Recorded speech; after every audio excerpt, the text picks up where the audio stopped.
Mga idol, ito ang pinaka-astig na marble gun. Ito kasi mga idol, tatlo yung barrel nito.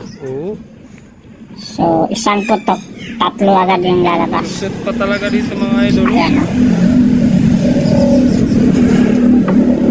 So, grabe, kalakas yung performance nito mga idol. So, tingnan nyo lamang sa main video.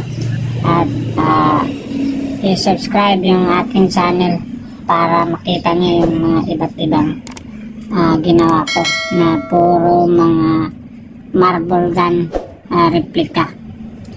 So yan, ito yung pinaka-latest ko ngayon mga idol. Isa itong tinatawag na RR